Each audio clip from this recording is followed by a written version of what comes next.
Hello friends, আসসালামু আলাইকুম। আমি শ্রদ্ধা আনছি। তো আজকে আমি তোমার সাথে শেয়ার করবো WordPress Bangla tutorial part 4, how to install WordPress in live server using cPanel. অর্থাৎ আজকে আমি তোমার সাথে শেয়ার করবো কিভাবে আমরা সি প্যানেল ব্যবহারের মাধ্যমে লাইভ সার্ভার এর মধ্যে ওয়ার্ডপ্রেস ইনস্টল করতে পারি। পার্ট 4 এর মধ্যে আমি তোমাদের সাথে সেই বিষয়ে শেয়ার করব। তো কাজটা করার জন্য এটা আমি মিনিমাইজ করলাম।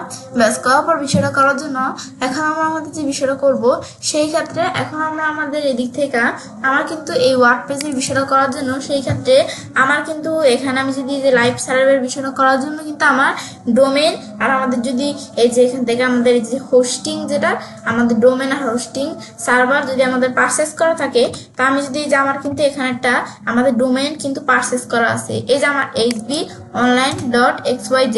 তো এটা কিন্তু আমি আমার এখান থেকে আমরা এই যে এটা আমরা যে এখান থেকে এটা আমরা আমার কিন্তু এখানে পারচেস করা আছে আমাদের এই যে এই ডোমেনটা আর আমাদের এই যে এখান থেকে এটা আর কি হোস্টিংটা। এখন আমরা আমাদের এদিক থেকে এখন কিন্তু আমি এখান থেকে কোন ডোমেনটা পারচেস করছি XYZ। এখন তোমরা XYZ এর পরিবর্তে তোমাদের XYZ আমরা প্র্যাকটিস পারপাস এমন কাজ ব্যবহার করে থাকি। আমাদের বিজনেস পারপাস কাজে কিন্তু আমরা .com, আবার আমাদের যদি এখান থেকে আমাদের কোনো সরকারি প্রতিষ্ঠানে আমাদের এখানে একটা ওয়েবসাইট আর কি ওয়ার্ডপ্রেসের জন্য ওয়েবসাইট তৈরি করা থাকি তাহলে আমরা গভর্নমেন্ট নিতে পারি। আবার আমরা যদি আমাদের এখান থেকে আমরা অনেক সময় আমরা ইডু নেই এখন কিন্তু আমরা আমাদের এখান থেকে আমরা বিভিন্ন ডোমেন এখান থেকে আমরা কিন্তু নিতে পারি। তা আমি কিন্তু আমার XYZ আমি প্র্যাকটিস পারপাসের জন্য এই ডোমেনটা আমি পারচেস করছি। এখন আমাদের এই ডোমেনটা এখন আমরা আমাদের এই বিষয়টা করবো। এখন ডোমেন হোস্টিং পারচেস করার আমার কিন্তু এখানে কিছু ওয়েবসাইট আছে। সেই ওয়েবসাইটগুলো কি, যেমন আমরা আমাদের এই যে এখানে আমাদের এই যে প্রেন হোস্ট, তারপর আমাদের এখান থেকে আমাদের র্যান্ট, আমাদের সিপেনেল, তারপর আমাদের এখান থেকে ডায়না হোস্ট, তারপর আমাদের পুতুল হোস্ট, এর বিভিন্ন আমাদের কিন্তু এই যে এই চারটা কিন্তু এখানে ওয়েবসাইট দেওয়া আছে। আমরা এই ওয়েবসাইটগুলোর মাধ্যমে ডোমেন এবং আমরা আমাদের হোস্টিং পারচেস করতে পারি। তো এখন আমরা পারচেস করতে পারি। এখন যদি আমরা আমাদের ধরো এই যে এই ওয়েবসাইটগুলো আছে এই ওয়েবসাইটগুলো দ্বারা কিন্তু আমরা পারচেস করতে পারি। কিন্তু এই ওয়েবসাইটগুলো কিন্তু আমাদের দ্বারা আমরা আমাদের কিন্তু সহজেই কিন্তু পারচেস করতে পারি। আমরা এই যে যেমন এই যে আমাদের ডায়না হোস্টিং, তার পুতুল হোস্টিং, এই যে আমাদের যে ওয়েবসাইটগুলো এখানে আছে এই চারটা ওয়েবসাইট দিয়ে কিন্তু আমরা আমাদের এখান থেকে আমরা এখানে অল্প আমাদের দামে কিন্তু আমরা আমাদের এখান থেকে আর কি এখানে ডোমেন এবং হোস্টিং আমরা পারচেস করতে পারি। তো এখন এখান থেকে কিন্তু আমরা এই ওয়েবসাইটগুলো দ্বারা কিন্তু আমরা আমাদের এখানে মোবাইল আমাদের ব্যাংকিং এর মাধ্যমে কিন্তু আমরা আমাদের যে এখানে তাদের কাছে যে টাকাটা আমরা দিব তা আমরা ডোমেন হোস্টিং পারচেস করলে যেই টাকাটা সেটা আমরা কিভাবে দিতে পারি আমাদের নগদ, বিকাশ বা রকেট এগুলোর মাধ্যমে কিন্তু দিতে পারি। আমাদের এখান থেকে আমরা মোবাইল ব্যাংকিং এর মাধ্যমে। তো এটা হচ্ছে বিষয়টা কাজটা করে এই যে এগুলোর দ্বারা যদি করি। তারপর আমরা আরো 3টা আমাদের ওয়েবসাইট আছে এখান থেকেও আমরা ডোমেন তারপরে হোস্টিং পারচেস করতে পারি। তারপরে যে নাম কি নেমচিপ, তারপর আমাদের গোড়ারি, তারপরে ব্লু হোস্ট, এই যে ওয়েবসাইটগুলোর মাধ্যমে কিন্তু আমরা এখান থেকে কি করতে পারি আমরা ডোমেন আমাদের এবং হোস্টিং পারচেস করতে পারি। তো এগুলোর মধ্যে কিন্তু আমরা নেমচিপ দিয়ে বেশি বা পারচেস করি। তো এগুলোর মাধ্যমে আমরা কিভাবে পারচেস করতে পারি এগুলোর মাধ্যমে এগুলো আর একটু ভালো টাইপের আমাদের এই চারটা থেকে এগুলো আর একটু ভালো। তো আমরা এর মধ্যে নেমচিপ দিয়ে কিন্তু বেশিরভাগ আমরা ডোমেন আর এই যে এখান থেকে আমরা কি ডোমেন এবং আমরা হোস্টিং পারচেস করি। এখন আমরা এগুলো দিয়ে কিন্তু আমরা যদি আমরা পারচেস করি তাহলে কিন্তু আবার আমাদের ক্রেডিট কার্ড, ডেবিট কার্ড, তারপর আমাদের মাস্টার কার্ড এগুলো আমাদের থাকতে হয়। তো থাকলে তারপর এগুলো দিয়ে আমরা পারচেস করতে পারি। এই যে নেমচিপ, তারপর গোড়াডি, তারপর আমার এখান থেকে এই যে ব্লু হোস্ট, কিন্তু এই যে আমাদের পুতুল হোস্ট, তারপর আমাদের এই যে ডায়না হোস্ট, এই যে আমাদের যে চারটা ওয়েবসাইট আছে এই যে চারটা ওয়েবসাইট এগুলো দিয়ে কিন্তু আমরা আমাদের মোবাইল ব্যাংকিং এর মাধ্যমে নগদ, বিকাশ এগুলো দিয়ে কিন্তু আমরা পারচেস করতে পারি। কিন্তু এইভাবে এই 3টা ওয়েবসাইটের জন্য কিন্তু আমার এই যে আমাদের এই নেমচিপ, গোড়াডি আর ব্লু হোস্ট এই 3টা ওয়েবসাইটের জন্য কিন্তু আমার এখানে ক্রেডিট কার্ড বা আমরা মাস্টার কার্ড এগুলো থাকা দরকার। তো থাকলে তারপর আমরা পারচেস করতে পারবো। তো এখন সেই ক্ষেত্রে এখন আমাদের কিন্তু এগুলো থেকে আমরা পারচেস করতে পারি। এখন কিন্তু আমরা যদি আমরা ধরো এখানে একটা ওয়েবসাইট, ধরো পুতুল হোস্ট, এই ওয়েবসাইটটা থেকে আমরা ধরো এখানে কি পারচেজ করলাম, এই ওয়েবসাইটটা থেকে ধরো আমরা এখান থেকে ইও পারচেজ করলাম, ডোমেইন নেমও পারচেজ করলাম, আবার হোস্টিংও পারচেজ করলাম। এখন একই ওয়েবসাইট থেকে যদি আমি এই ডোমেইন হোস্টিং দুইটাই পারচেজ করে থাকি কেন, তাহলে কিন্তু আমার এই ডোমেইন হোস্টিং দুইটার সাথে দুইটা কানেক্ট করা থাকে। কিন্তু আমরা ধরো এই আমাদের ডায়না হোস্ট এই ওয়েবসাইট দিয়ে আমরা ডোমেইন কিনলাম, আর পুতুল হোস্ট এই ওয়েবসাইট দিয়ে ধরো আমরা আমাদের এখান থেকে হোস্টিং কিনলাম। তার মানে যদি দুই ওয়েবসাইট, এই যে আমরা এই ওয়েবসাইট দিয়ে ডোমেইন কিনলাম, আবার একটা ওয়েবসাইট দিয়ে আমরা হোস্টিং কিনলাম, সেই ক্ষেত্রে আমরা যে ওয়েবসাইট দিয়ে হোস্টিং কিনছি তারা কিন্তু আমাদের এই যে এখানে সি প্যানেলের মাধ্যমে কিন্তু তারা আমাদের জিমেল একটা মেল পাঠায়। তো এখন তারা মেলটা পাঠাইলেই এখন আমরা পারচেস করার সময় একটা মেল পাঠায়, মেলটা পাঠাইলে সেই মেলের আমরা যদি দিকে আসার পর আমরা সেখান থেকে সেই সি প্যানেল লগ ইন করার জন্য যে ইউজার নেম পাসওয়ার্ড এগুলো দেওয়া থাকে। তারপর আমরা এখান থেকে এই যে আমাদের যেই বলছি কি এই যে এখান থেকে আমরা এই যে নেম সার্ভারের মধ্যে এখন ধরো আমাদের এই নেম সার্ভারের মধ্যে এই যে আমাদের এখানে দেখো আমাদের কিন্তু এদিকে আমরা এই যে দুইটা নেম সার্ভার দেওয়া আছে, তোমাদের 3টা 4টা এমন থাকতে পারে, তো আমার এখানে 2টা আছে। এখন এখান থেকে এই নেম সার্ভারগুলো দিয়ে আমরা এখান থেকে মানে যেই আমাদের ওয়েবসাইট থেকে আমরা হোস্টিং কিনছি সেখান থেকে এই মেলটা পাঠাবে এই যে আমাদের সি প্যানেলের। আর আমরা এই যে নেম সার্ভারগুলো আছে যেই আমাদের ওয়েবসাইট থেকে আমরা ডোমেন কিনছি, তা আমরা এই নেম সার্ভারগুলো নিয়ে সে ওয়েবসাইটে আসার পরে যে কাস্টম আমাদের এখান থেকে আর কি আমাদের কি করতে হবে, তো সেই ওয়েবসাইটগুলো থেকে আমরা আমাদের এই যে এখান থেকে আমরা যে ওয়েবসাইট থেকে আর কি আমরা ডোমেন কিনছি সেই ওয়েবসাইট থেকে বিষয়গুলো আমাদের লগ ইন করে ওয়েবসাইটটা আমাদের কি করতে হবে, ধাপগুলো আমাদের করে তারপর আমাদের এই যে আমাদের যে ওয়েবসাইট থেকে আমরা আর কি আমাদের যে ডোমেন এবং আমরা আমাদের হোস্টিং এই দুইটাকে কিন্তু কানেক্ট করতে হবে। মানে আমরা একটা ওয়েবসাইট থেকে ডোমেন আর হোস্টিং দুইটা একসাথে পারচেজ করি তাহলে কিন্তু আমার এখান থেকে কি থাকে, তাহলে কিন্তু আমার এই দুইটা কানেক্ট করা থাকে। কিন্তু আমরা যখন একটা ওয়েবসাইট থেকে ডোমেন আর একটা আমাদের ওয়েবসাইট থেকে আমরা এদিক থেকে আমরা এই যে আর কি হোস্টিং পারচেজ করা থাকি তখন কিন্তু এগুলো কানেক্ট থাকে না। তো আমরা যে ওয়েবসাইট থেকে হোস্টিং পারচেজ করছি সেই ওয়েবসাইট থেকে কিন্তু আমরা সি প্যানেল নামে আমাদের একটা ইমেল আসে, তো সেই ইমেলটার থেকে আমার এই যে এখান থেকে যেই এই যে ইনফরমেশনটা এই যে আমাদের নেম সার্ভারের বিষয়গুলো যেগুলো এই নেম সার্ভারগুলো নিয়ে কি করতে হবে, যে ওয়েবসাইট থেকে আমরা ডোমেন কিনছি সেই ওয়েবসাইটে এটা লগ ইন করে আমরা কি করতে হবে, আমার এই যে এইটা আমাদের যে ওয়েবসাইট থেকে হোস্টিং কিনছি হোস্টিং এবং ডোমেন এই দুইটাকে আমরা কি করতে হবে, আমাদের কানেক্ট করতে হবে। তো এখন আমরা কিন্তু এছাড়া কানেক্ট করা থাকে না, কিন্তু একটা ওয়েবসাইট থেকে আমরা ডোমেনও কিনছি হোস্টিংও কিনছি, তাহলে দুইটা একটা ওয়েবসাইট থেকে ডোমেন হোস্টিং দুইটাই কিনি তাহলে আমাদের এখানে কানেক্ট করা থাকে। কিন্তু আমি যদি আলাদা আলাদা ওয়েবসাইট থেকে ডোমেন কিনছি আবার অন্য একটা দিয়ে আমরা হোস্টিং কিনছি তাহলে কিন্তু আমাদের এটা এখান থেকে কানেক্টেড করার জন্য এই বিষয়টা করতে হয়। এটা হচ্ছে বিষয়টা কাজটা করে। তো এখন তো আমরা দেখলাম এই যে ডোমেন হোস্টিং পারচেজের জন্য কিছু আমাদের ওয়েবসাইট, এখন আমরা আমাদের কিন্তু এই ওয়েবসাইটগুলো নির্দিষ্টভাবে ব্যাস এই ওয়েবসাইটগুলো আমরা কাজগুলো করে ব্যাস এখন এটা আমরা দেখলাম তো কি কাজটা করে। এরপর এখন আমরা আমাদের বিষয়টা আমাদের এই যে আমার এখানে যে ওয়েবসাইটটা আছে এটার মধ্যে কিন্তু আমরা এই যে নতুন যখন আমরা একটা ওয়েবসাইট আর কি একটা ডোমেন পারচেজ করি যেমন দেখায় আমার কিন্তু এমন দেখাচ্ছে।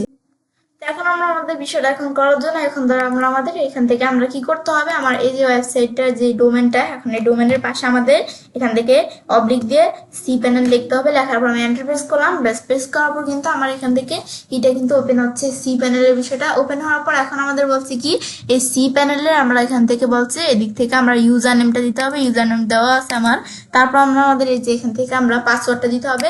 আমি কিন্তু বলছি আমাদের যে ওয়েবসাইট থেকে আমরা হোস্টিং কিনবো আমাদের কিন্তু এই যে এই সি প্যানেল নামে যে এই মেলটা আসলে আমাদের যে পাসওয়ার্ডটা সেই পাসওয়ার্ডটা আমরা এখান থেকে কপি করে এই যে আমরা এদিকে যাই পেস্ট করে দিব, ব্যাস পাসওয়ার্ডটা পেস্ট করার পর এখন আমি যদি লগ ইন দিই তা আমরা এটা আমাদের লগ ইন হয়ে এখানে চলে আসবে। ব্যাস ইউজার নেম পাসওয়ার্ড দেওয়ার পর কিন্তু আমার এখান থেকে আমরা এদিক থেকে আমাদের কি হয়ে গেল এই সি প্যানেলটা আমাদের লগ ইন হয়ে গেল। এখন বিষয়টা করার জন্য আমরা নিচ দিকে আসবো একটু, তারপর ফাইলসের মধ্যে আমরা ফাইল ম্যানেজারে ক্লিক করব, ব্যাস ক্লিক করার পর এখন বিষয়টা করার জন্য নিচ দিকে আসার পর পাবলিক HTML আমরা এখানে ক্লিক করব। ক্লিক করার পর বর্তমানে এখানে কিন্তু কিছু নাই। এখন এই বিষয়টা আমাদের করার জন্য এখন ধর আমরা কি করতে হবে, এদিকে আমরা যখন আসলাম এরপর আমরা আমাদের এদিক থেকে আমরা এই যে এখানে ফাইল এদিকে আমরা ক্লিক করব, ক্লিক করার পর আমরা ফাইল এখান থেকে নতুন একটা ফাইল তৈরি করতে হবে, আমরা দেখবো বিষয়টা কাজ করে কিনা। তা আমি আমাদের ধরো এখান থেকে আমরা কি লিখবো, index.html ব্যাস দেওয়ার পর এখন আমাদের এই নামটা দিলাম, দেওয়ার পর আমরা এখান থেকে ক্রিয়েট নিউ ফাইলে ক্লিক করলে এখানে আমার একটা ফাইল তৈরি হয়ে যাবে। ব্যাস এখন যখন আমি এখানে ক্লিক করলাম আমার এখানে এই যে ধরো এর মধ্যে ধর আমার ফাইলটা এখান থেকে তৈরি হচ্ছে না। এখন আমি ধরো এখানে আবার ক্লিক করি, আবার ধরো আমি নেমটা দিলাম, ব্যাস এখন ধরো এই পাবলিক HTML এর মধ্যে ফাইলটা তৈরি হবে। আবার আমি ক্রিয়েট নিউ ফাইলে ক্লিক করে তৈরি হয়ে গেছে। ব্যাস তৈরি হওয়ার পরে এখন আমাদের যদি এখন এই ফাইলটা যে আমরা তৈরি করলাম, এখন এর মধ্যে ধরো আমি এখানে ফাইলটা এই যে ডাবল ক্লিক করি, এখন এই ডাবল ক্লিক না আমাদের এই ফাইলটা ক্লিক করি। ক্লিক করার পর এখন আমরা কি করব, এটা আমরা যখন ক্লিক করলাম এখন আমরা এই যে এডিট অপশনে ক্লিক করব। ব্যাস ক্লিক করার পর আমরা এডিটে ক্লিক করব। ক্লিক করলে কিন্তু আমার এই এডিট অপশন চলে আসলো। তারপর এখন বিষয়টা করতে হবে। তো এখন এখানে আসার পর আমি লিখবো কি, ওয়েলকাম টু মাই সাইট। ব্যাস আমি ধর এই লেখাটা লিখলাম, লেখার পর আমরা সেভ চেঞ্জ দিলাম। ব্যাস সেভ চেঞ্জ দেওয়ার পরে ব্যাস সেভ হইলো সাকসেস। তারপর এখন আমাদের এটা আমরা ক্লোজে ক্লিক করলাম, ক্লিক করার পর এটা ক্লোজ করলাম। ক্লোজ করার পর এখন যদি আমরা আমাদের এই যে এটার নামটা লিখি, যে আমরা যে ডোমেনটা আমি পারচেজ করছি যে sb online.xyz, ব্যাস এখন আমি এন্টার প্রেস করি। এই যে আমার এখান থেকে কিন্তু এই যে ওয়েলকাম টু মাই সাইট এই লেখাটা চলে আসলো। তো আমি দেখলাম জাস্ট কাজটা করে কিনা। ব্যাস তারপরে এই যে বিষয়টা আমরা এটা ধরো এখানে সিলেক্ট করা আছে, আমি ডিলিটে ক্লিক করে এটা পার্মানেন্টলি ডিলিট করবো। টিকমার্ক দেওয়ার পরে কনফার্ম দিলাম, ডিলিট হয়ে গেল। তারপর এখন ধরো আমাদের মূলত বিষয়টা করতে হবে। এখন সেই ক্ষেত্রে আমরা আমাদের প্রথমে আমরা এখানে নতুন ট্যাব খোলার পর আমি লিখবো কি wordpress.org, তারপর আমি এন্টার প্রেস করবো। ব্যাস wordpress.org লেখার পরে গেট ওয়ার্ডপ্রেস আমরা ক্লিক করব। ক্লিক করার পর আমরা আমাদের এই ওয়ার্ডপ্রেসটা আমরা কি করতে হবে, গেট ওয়ার্ডপ্রেসে ক্লিক করার পরে তারপর আমরা আমাদের এখান থেকে আমরা এই যে এদিক থেকে আমরা এই ওয়ার্ডপ্রেসটা কি করতে হবে, আমরা ডাউনলোড করতে হবে। এখন আমার কিন্তু এই যে ওয়ার্ডপ্রেস ডাউনলোড কিভাবে এই যে আমাদের করতে হয়, এই যে আমরা যদি এখানে ক্লিক করি তো ওয়ার্ডপ্রেসটা আমার ডাউনলোড হয়ে যাবে। আমার কিন্তু ডাউনলোড করা আছে, তো আমরা ডাউনলোড করা না থাকলে এই যে এখানে ক্লিক করে কিন্তু অবশ্যই ডাউনলোড করে নিতে হবে। ডাউনলোড করার পরে তারপর আমরা এখানে আসবো, আমরা সি ব্যানারে আসার পর আমরা এই যে এখান থেকে আমরা কোথায় ক্লিক করবো, এই যে আমাদের আপলোড অপশনটা কোন জায়গায়, এই যে আপলোড, এখানে ক্লিক করার পর তারপর আমরা এখান থেকে এই যে আমরা এই সিলেক্ট ফাইলে ক্লিক করে হতো, আমাদের সিলেক্ট ফাইল আমরা চাইলে ক্লিক করতে পারি, ক্লিক করে আমাদের ফাইলটা নিয়ে আসতে পারি চাইলে আমরা এখান থেকে। বা আমি যদি এভাবে না আমি যদি আমার ফোল্ডারে আসি, আমরা যে ইটার আমরা ডাউনলোড করছি এই ফাইলটা যদি আমরা এভাবে সিলেক্ট করে আমরা এখানে ড্রপ করে ছেড়ে দিয়ে এখান থেকে এভাবেও কিন্তু আমরা ফাইলটা আনতে পারি। তো এখন এই ফাইলটা একভাবে আনলেই হচ্ছে। আমি যখন এভাবে আমরা ফাইলটির দিকে আনার পর এখন কিন্তু এই ফাইলটাই যে আমাদের ড্রপ করাবো, ফাইলটা এখানে কিন্তু এদের এখান থেকে বিষয়টা আমাদের কাজ চলছে। এখন আমি একটু ওয়েট করি, এই বিষয়টা আমাদের পুরো 100% ফুল হয়ে গেলে কিন্তু বিষয়টা হয়ে যাবে। আমি একটু ওয়েট করি, ফাইলটা দেখা দেওয়ার পরে এখন কিন্তু আমার এখান থেকে বিষয়টা এই যে আমাদের কিন্তু এদিকে আমাদের এই যে এদিকে চলতেছে। এখন আমাদের যদি ইন্টারনেট আমাদের যেই এখান থেকে ইন্টারনেটটা আমাদের আর কি ওয়াইফাই লাইনটা যদি আমাদের এখান থেকে এখানে কুইক থাকে তাহলে কিন্তু আমার এখানে বিষয়টা তাড়াতাড়ি হয়ে যাবে। তো এখন ধর আমার এখান থেকে একটু ওয়েট করে আমার বিষয়টা এখানে হোক। এখন কিন্তু আমাদের একটু ওয়েট করার পর কিন্তু দেখো আমার কিন্তু এই অর্ধেক এখানে হয়ে গেছে। তো আমরা যদি আরেকটু ওয়েট করি তাহলে কিন্তু এই যে আমাদের পুরোটা হয়ে যাবে। আমি আরেকটু ওয়েট করি, তোমরা একটু ওয়েট করলো। তোমাদের যদি এখানে তোমাদের নেটওয়ার্কটা আর কি আমি তো বললাম, যদি তোমাদের নেটওয়ার্কটা তাড়াতাড়ি থাকে মানে এখানে কুইক থাকে তাহলে এখানে তোমার তাড়াতাড়ি হয়ে যাবে। তো এখন আমরা আরেকটু ওয়েট করি। এখন আমরা কিন্তু একটু ওয়েট করার পরে যে আমাদের আরেকটু হয়ে গেছে, তো আমরা আরেকটু ওয়েট করে আমার কিন্তু এখানে হয়ে যাবে। এটা আমার অল্প একটু আছে, ওয়েট করি আমরা। এটা আমাদের 95 হয়ে গেছে, আমরা একটু ওয়েট করতে হবে। 100 হয়ে গেল, 100% হয়ে গেলে কিন্তু বিষয়টা আমার এখানে হয়ে যাবে। এবার একটু ওয়েট করি। এটা আমার কিন্তু এরকম এখানে হচ্ছে 97%, আর আমাদের 98% আর 2% আছে। এখন কিন্তু আমাদের এদিক থেকে এদের 100% কিন্তু হয়ে গেল। ব্যাস হওয়ার পরে এখন আমরা যে এখান থেকে হলো আমরা এখানে এটা আমার কিন্তু এরকম গ্রিন কালার লেখা চলে আসছে। এখন আমরা এখান থেকে কিন্তু আমার এদিকে বিষয়টা এদিকে কিন্তু আমাদের এই যে 100% এখানে বিষয়টা হয়ে গেল, কমপ্লিট হয়ে গেল। ব্যাস এখন আমাদের এই বিষয়টা হওয়ার পরে এখন আমরা এখান থেকে যদি আমরা আমাদের যে আমরা সি প্যানেলের মধ্যে এখানে আসি, আসার পরে এখন যদি আমরা এখান থেকে একটু রিলোড দেই, রিলোড দেওয়ার পরে বা আমি যদি আবার আমরা এই যে এখানে আসার পরে এই যে আমরা এখন যদি পাবলিক HTML আমরা এখানে আসি, তো আমার এখানে কিন্তু জিপ ফাইলটা কিন্তু এখানে আমাদের এদিকে চলে আসলো। তো এখন আমরা আমাদের এই যে ফাইলটা আমরা এখান থেকে আমরা ডাউনলোড করলাম, ডাউনলোড করার পর কিন্তু এটা একটা জিপ ফাইল হিসাবে থাকে না। এখন আমরা যেটা আমার কিন্তু এখানে হয়ে গেছে, যে আমরা যখন বিষয়টা এখানে ড্রপ করে এখানে আনলাম এখানে কিন্তু হয়ে গেছে। এদিকে আমরা জিপ ফাইলটা এখানে কিন্তু চলে আসছে, কিন্তু তোমাদের কিন্তু এটা জিপ ফাইল এটা আমাদের কিন্তু এখানে নাও হতে পারে। তো আমাদের নাও হতে পারে কেন, কারণ এটা কিন্তু আমরা যদি মাউসের ডান বাটনে ক্লিক করি, প্রপার্টিতে ক্লিক করি, এটা কিন্তু একটা জিপ ফাইল। এখন এটা কিন্তু জিপ ফাইল না থাকে, এটা যদি আমাদের রার ফাইল থাকে, রার ফাইল থাকলে কিন্তু আমার এখান থেকে এই জিপ ফাইলটাকে আমাদের রার ফাইলটাকে জিপ করে তারপর কিন্তু কাজটা করতে হবে। যেমন এই যে এটা জিপ ফাইল না, সেই জন্য কিন্তু আমার এখান থেকে আমরা এই যে দিকে আমরা ড্রপ করে দিচ্ছি, আর কিন্তু এই যেখানে আমাদের এই যে এদিকে চলে আসছে সি প্যানেলের মধ্যে। কিন্তু আমার যদি রার ফাইল এমন ধরো এই ফাইলটা আমি মাস্টার রান বাটনে ক্লিক করলাম, ক্লিক করার পরে যে অ্যাড টু আমাদের এখানে আর্কাইভ, এখানে ক্লিক করলাম। আমার যদি রার ফাইল থেকে থাকে সেটা কিন্তু আমার এখানে জিপ ফাইল নিতে হবে এভাবে। দেখুন আমরা এটা জিপ ফাইলে নেওয়ার পর তারপর কিন্তু কাজটা করতে হবে। এটা আমার দেওয়া আছে আমি কি রার ফাইল নাকি জিপ ফাইলে নিব। এখন আমাদের কিন্তু এদিক থেকে আমাদের রার ফাইল থাকলে সেটা আমাদের জিপ ফাইল কইরা তারপর কিন্তু এখান থেকে আমরা এদিকে আমরা আপলোড দিতে হবে, নয়তো কিন্তু এটা আপলোড হবে না, এখানে আসবে না। এখন আমরা আমাদের জিপ ফাইল থাকলেই কিন্তু এখানে আসবে। ব্যাস এটা আমাদের যখন এখানে চলে আসলো, এখন আমরা এটা কি করতে হবে, এটা এক্সট্রাক্ট করতে হবে। এখন এখানে ক্লিক করার পর আমি যদি এক্সট্রাক্টে ক্লিক করি, ক্লিক করার পর এক্সট্রাক্ট যে করবো, এখন আমরা এক্সট্রাক্ট ফাইলসে ক্লিক করবো, ক্লিক করে এটা এক্সট্রাক্ট হয়ে গেল। এক্সট্রাক্ট হওয়ার পর আমরা এটা আসলে এরকম ক্লোজ করে দিব। ব্যাস ক্লোজ করার পরে ফাইলটা এক্সট্রাক্ট হওয়ার পরে এখন এখানে আমরা ডাবল ক্লিক করি, এদের উপর ডাবল ক্লিক করলাম, ক্লিক করার পর আবার আমরা এখান থেকে এর উপর ডাবল ক্লিক করি।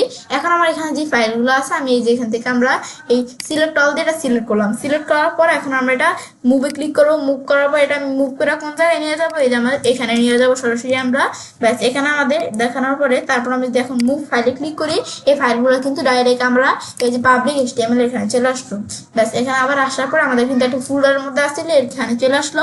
এখন আমাদের এই যে ওইখানে ফোল্ডারটা এটা আমি এখানে সিলেক্ট করার পর আমরা এখন যদি আমরা ডিলিট দেই, আমাদের পার্মানেন্টলি ডিলিট করবো, কনফার্ম দিলাম, ব্যাস ডিলিট হয়ে গেল। তারপর এই যে আমাদের জিপ ফাইলটা সিলেক্ট করার পর আমরা ডিলিটে ক্লিক করে এই যে পার্মানেন্টলি আমরা এখানে ক্লিক করার পর কনফার্ম দিলাম, জিপ ফাইলটা কিন্তু ডিলিট হয়ে গেল। ব্যাস এবার আমরা বিষয়গুলো কিন্তু এখানে আমরা আনলাম। ব্যাস আনার পরে এখন আমাদের বিষয়টা করতে হবে।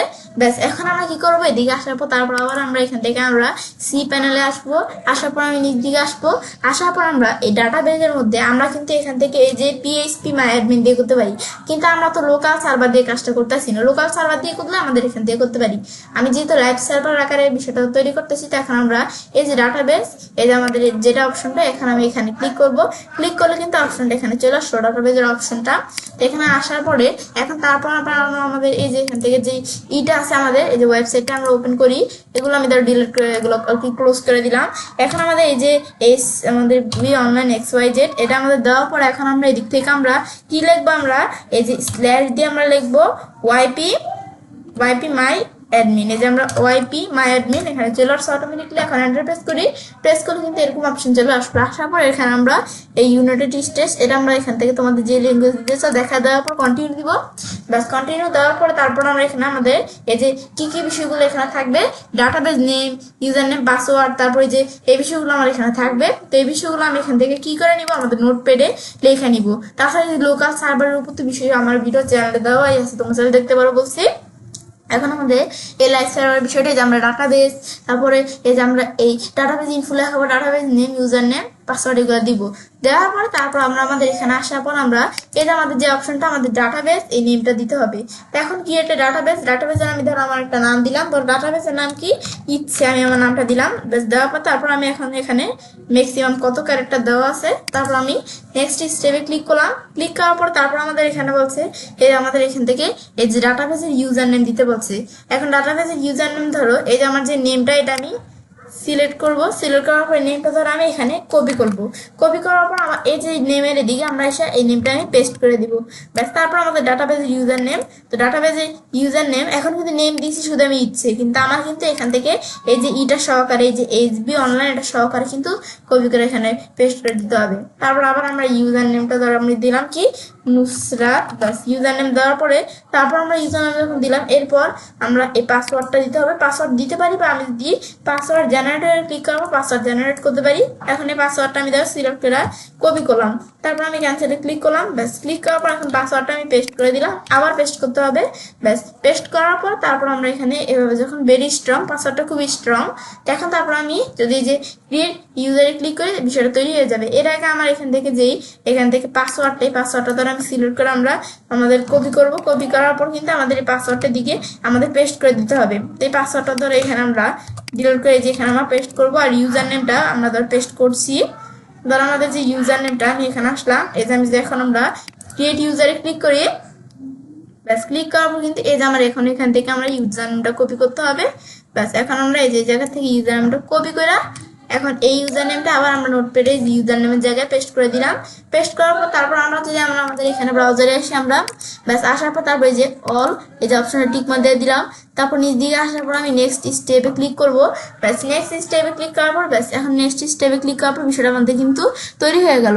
ব্যাস হওয়ার পর তারপর আমরা এখান থেকে এই যে আমাদের এই আমি চাইলে আমার ড্যাশবোর্ড এই যে ম্যানেজ করতে পারি। এখন তো আমরা এখানে ক্লিক করি, ক্লিক করার পর আমি চাইলে আরো এই ম্যানেজ করতে পারি, এই বিষয়গুলো এগুলো করতে পারি। তো এখন যখন বিষয়টা আমরা হয়ে গেল হওয়ার পরে তারপর আবার যদি আমরা এই যে এখানে আমরা ক্লিক করি, এখন আমরা এই যে আমাদের যে ওয়াইপি মাই অ্যাডমিন এখানে আসছে, এখন আমি তারপরে যে লেটস গো এখানে ক্লিক করব। তারপর আমাদের এই ডাটাবেসের নেমটা আমরা এই যে যেটা দিছি এগুলো খালি আমরা এখানে কপি করে পেস্ট করে দিব। ব্যাস ডাটাবেসের নেমটা আমি কপি করলাম, এখানে পেস্ট করে দিলাম এসা। ব্যাস পেস্ট করার পর তারপর আবার আমি যদি এখান থেকে আমরা ডাটাবেসের ইউজার নেমটা দিতে হবে, এটা ডিলিট করে সেম আমরা ডাটাবেসে সেম ভাবে ইউজার নেমটা কপি করে ইউজার নেমটা পেস্ট। তারপর আমি ডাটাবেসের পাসওয়ার্ডটা আমাদের এখানে ডিলিট করার পরে এই পাসওয়ার্ডটা দ্বারা আমরা কপি করে পাসওয়ার্ডটা দ্বারা আমরা পেস্ট করে দিলাম। তারপর আমরা আমাদের এখান থেকে আমরা ডাটাবেস হোস্ট লোকাল হোস্ট দেওয়া আছে, তারপর আমাদের টেবিল প্রিফিক্স। এখন টেবিল প্রিফিক্সের বিষয়টা এটা কিন্তু আমরা এই টেবিল প্রিফিক্সের বিষয়টা কিন্তু আমার এখান থেকে কিভাবে দিতে হবে। টেবিল প্রিফিক্সের বিষয়টা আমরা কোনো ক্লায়েন্টের কাজ করি না কেন বা আমি নিজের ক্লাস করি না কেন, এখন কিন্তু এটা আমাদের চেঞ্জ করে দিতে হবে। আমরা ডাব্লিউপি দেওয়া আছে, আমি ধরো ডাব্লিউপি এর পরিবর্তে এখান থেকে আমরা ধরো আমাদের সি দিয়ে দিলাম। তারপর এখন আমরা এটা কপি করি, কপি করার পর আমরা এখান থেকে আমরা এই যে আমাদের এদিকে এই যে টেবিল প্রিফিক্স এটা দেওয়া আছে, এখন এটা আমরা পেস্ট করে দিলাম টেবিল প্রিফিক্সের জায়গায়। আমি কিন্তু এগুলো আগে থেকে লিখে নিচ্ছি, তোমাদের এগুলো এখান থেকে কপি করে তোমরা লেখা নিতে পারো, নোটপ্যাডে লেখা নিলে আমাদের জন্য সুবিধা হবে। তারপর আমি এখান থেকে আমরা সাবমিট, ব্যাস আমরা সাবমিটে ক্লিক করলাম। তারপর আমরা এই যে এরকম রান দ্য ইনস্টলেশন এরকম আসলে আমরা বুঝবো বিষয়টা হয়ে গেছে। এখন তো আমরা এখানে ক্লিক করি, ব্যাস ক্লিক করার পর এখন আমাদের বিষয়গুলো দিতে হবে। সাইটের টাইটেল ধরো আমরা এখানে দিলাম কি my first live WordPress website. ব্যাস এবার আমরা my first live WordPress website এভাবে আমি ধরো এখানে একটা নেম দিলাম। এখন আমি ধরো এখান থেকে তোমরা তোমাদের নেম যেভাবে প্রয়োজন দিতে পারো। ব্যাস আমি ধরো এভাবে এই যে নেম দিয়ে দিলাম। ব্যাস দেওয়ার পর তারপর আমার এখান থেকে কি করতে হবে, এই ধরো এই ডিটা আমরা একটু বড় হতে দিলাম, এভাবে আমি একটু চেঞ্জ করে দিলাম। ব্যাস এখন আমরা এখান থেকে এভাবে দেখানোর পরে এখন যদি আমরা এই যে আমরা যে এখানে ক্লিক করি, ক্লিক করার পর ইউজার নেমটা আমার দিতে হবে। তো এখন আমার ইউজার নেমটা এখান থেকে আমরা কি দিব, এই যে আমার যে ইউজার নেমটাও এটা দিতে হবে নুসরাত। ব্যাস ইউজার নেমটা আমরা দিলাম। পাসওয়ার্ডটা দিতে হবে, পাসওয়ার্ড আমি এখন ধরো স্ট্রং পাসওয়ার্ড দিতে চাইলে আমি যদি এখান থেকে আমরা আমাদের এদিকে আসি, আসার পর আমরা এখান থেকে কি করতে হবে, এখন পাসওয়ার্ডটা সেম ভাবে আমার এখান থেকে যদি আমরা একটা স্ট্রং পাসওয়ার্ড জেনারেটর লিখে সার্চ দিই, স্ট্রং পাসওয়ার্ড জেনারেটর লিখে আমরা সার্চ দিলাম। সার্চ দেওয়ার পর আমার এখানে বিভিন্ন ওয়েবসাইট ধরে এখানে দেওয়া আছে পাসওয়ার্ড জেনারেটর জন্য। ধরে এই যে আমাদের এই ওয়েবসাইটে ধরো আমরা ক্লিক করলাম, ক্লিক করার পর ওয়েবসাইটে ওপেন হয়ে গেল। এখন আমি চাইলে পার্সোনাল ফ্রিতে কিন্তু এখানে বিভিন্ন ওয়েবসাইটে ক্লিক করার পরে এখন আমি চাইলে এই যে আমরা এদিক থেকে আমাদের বিভিন্ন ওয়েবসাইট থেকে পাসওয়ার্ড জেনারেট করতে পারি। এখন আর কি পাসওয়ার্ড জেনারেট করতে পারি। তারপরে ধরো আমি একটু নিচ দিকে আসার পর আমি ধরো এখান থেকে এই ওয়েবসাইটে ধরো এই যে অ্যাপ সোর্স এই ওয়েবসাইটে ধরো এখানে আসলাম, আসার পর আমি যদি এখন জেনারেট নাও ক্লিক করি, এই পাসওয়ার্ডটা জেনারেট হয়ে গেল। এখন চাইলে আমি কোনো পাসওয়ার্ড কপি করে আমি যদি আমার এই যে এখানে আমরা কোন জায়গায় এই যেদিকে পেস্ট করে দিই হয়ে যাবে। আমি ধরো এই পাসওয়ার্ড দিব, আমি আমার নিজেদের মতো একটা পাসওয়ার্ড দিব আমার। তো এখন আমি ধরো আমার পাসওয়ার্ড ধরো এখান থেকে দিলাম কি, ধরো এই পাসওয়ার্ডটা আমি দিক থেকে আমাদের কি পাসওয়ার্ড দিলাম হচ্ছে, আমি ধরো এখানে একটা পাসওয়ার্ড দিলাম। ব্যাস এখন পাসওয়ার্ডটা আমি কপি করে আমার নোটপ্যাডে ধরো এই পাসওয়ার্ডটা পেস্ট করে দিতে হবে। তারপর আমরা পাসওয়ার্ডের পরে ইউজার নেমটা তো আমরা দিই না, ইউজার নেমটা আমরা এখান থেকে কপি করে ইউজার নেমটাও সেম ভাবে পেস্ট করে দিতে হবে। দেওয়ার পরে এখন এগুলো দেওয়ার পরে এখন যদি আমরা আমাদের এই যে এখানে আমাদের ইমেলটা দিতে হবে। তো এখন আমার যে ইমেলটা সেই ইমেলটা কিন্তু আমরা দিয়ে দিব। আমার ইমেলটাই যে আমার এখানে লেখা আছে ইমেলটা আমি দিয়ে দিলাম, তোমাদের ইমেল অ্যাড্রেসটা তোমরা দিয়ে দিবে। তারপর আমরা আমাদের এই যে অপশনটা টিক মার্ক দেওয়া থাকতে হবে। তারপর ইনস্টল ওয়ার্ডপ্রেস আমরা ক্লিক করলাম। ব্যাস ইনস্টল ওয়ার্ডপ্রেসে ক্লিক করার পর ওয়ার্ডপ্রেসে ইনস্টল করার যে অপশন চলে আসলে এখন আমি লগ ইনে ক্লিক করি। ব্যাস লগ ইন ক্লিক করলে এখন আমাদের লগ ইন করতে হবে। তো এখন আমরা যে নোটপ্যাডে রাখছি এটা সুবিধা কি, এখন আমাদের লগ ইন করতে গেলে আমাদের হয়তো পাসওয়ার্ড ভুলে যেতে পারি বা ইউজার নেমটা ভুলে যেতে পারি, সেই ক্ষেত্রে আমরা কিন্তু এগুলো আমি রেখে দিচ্ছি। এখন ইউজার নেমটা আমি কপি করে জাস্ট খালি ইউজার নেমটা আমরা এখানে আসার পরে যে এটা আমরা ডিলিট করার পর ইউজার নেমটা যেটা দিচ্ছি পেস্ট করে দিলাম, পাসওয়ার্ডটা আমরা সেম ভাবে সিলেক্ট করার পর আমরা কপি করলাম। ব্যাস পাসওয়ার্ডটা আমি পেস্ট করে দিলাম। ব্যাস পেস্ট করার পর এখন আমি লগ ইন ক্লিক করলাম। ব্যাস লগ ইন ক্লিক করার পর কিন্তু আমাদের এই যে এখানে কিন্তু আমার এই ওয়েবসাইট আমাদের ওয়ার্ডপ্রেসের সাইটটি কিন্তু এখানে ওপেন হয়ে গেল। ব্যাস এটা আমাদের এখানে আসার পর তারপর আমি এখন যদি এটা দেখতে চাই, এখন আমি ভিজিট সাইটে ক্লিক করি। ব্যাস আমরা এখান থেকে যে তৈরি করছি হ্যালো ওয়ার্ল্ড, এটা আমাদের এইভাবে দেখাচ্ছি কিন্তু এই যাবে আমাদের ওয়ার্ডপ্রেসের সাইটে। এখন যদি এটা আমরা আমাদের লগ আউট করে দিই, ব্যাস লগ আউটে ক্লিক করলে এটা লগ আউট হয়ে গেলে এখন কিন্তু আবার আমাদের পাসওয়ার্ড এগুলো দিয়ে ওপেন করতে হবে। তাছাড়া আমি এই যে এভাবে লগ আউটের অপশনটা নাই না, আমি যদি এখান থেকে শুধু আমরা এখান থেকে এদিক থেকে আমি যদি এখান থেকে লেখা দেই, আমরা ধর এখান থেকে আমরা লেখা দিলাম কি ওয়াই পি, তারপর আমি এখান থেকে ওয়াইপি, তারপর আমি যদি শুধু অ্যাডমিন এভাবে লেখা দিলে তো আমরা ওপেন হয় আমরা জানি। তারপর আমরা এভাবে ছাড়া আমি যে শুধু ওয়াইপি আমাদের এই যে অ্যাডমিন ছাড়া ওয়াইপি লগইন যদি আমরা লেখা দিই, এখন আমরা এন্টার প্রেস করলে এখন আমরা কিন্তু এই যে আমরা এটা না, আমি একটু ব্যাকে আসি যে ওয়াইপি লগইন লেখার পর এই যে পিএইচপি দিতে হবে। ওয়াইপি লগইন পিএইচপি আমি যদি এটা লেখা সার্চ দিই, এই যে ওপেন হয়ে গেল। একবার ওপেন করলে হচ্ছে, ওপেন করার পর এখন আমাদের এখান থেকে আবার যদি আমরা এই যে ইউজার নেম ইমেল অ্যাড্রেস গুলো দিলে আবার কিন্তু ওপেন হয়ে যাবে। এখন আমার ইউজার নেমটা দিলাম, আমাদের তারপর পাসওয়ার্ড এগুলো আমরা দিতে হবে। ব্যাস এভাবে দেওয়ার পর এখন আমি লগইন দিলে কিন্তু আমার এখানে ওপেন হয়ে গেল। ব্যাস এভাবে কিন্তু আমরা আমাদের বিষয়টা করতে পারি মূলত। ব্যাস আমার লাইভ সার্ভারের মাধ্যমে কিভাবে সি প্যানেল ব্যবহার করে বিষয়টা করতে পারি এটা দেখাইলাম তোমাদের আজকে ভিডিওতে। তো এখন বিষয় দেখাবো তো অনুসারে কাজটা করতে পারি। এবার আমরা খুব সহজে তো আমাদের আর কি আজকে ভিডিওতে আমরা তোমার সাথে কি শেয়ার করলাম, কিভাবে আমরা সি প্যানেল ব্যবহারের মাধ্যমে লাইভ সার্ভারের মধ্যে ওয়ার্ডপ্রেস ইনস্টল করতে পারি পার্ট 4 এর মধ্যে আমি আজকে তোমাদের সাথে এই বিষয়ে শেয়ার করলাম। তো ফ্রেন্ডস, আমার আজকের এই ভিডিও তোমাদের ভালো লাগে তোমার চ্যানেলটি সাবস্ক্রাইব, লাইক, কমেন্ট সবার সাথে শেয়ার করবে।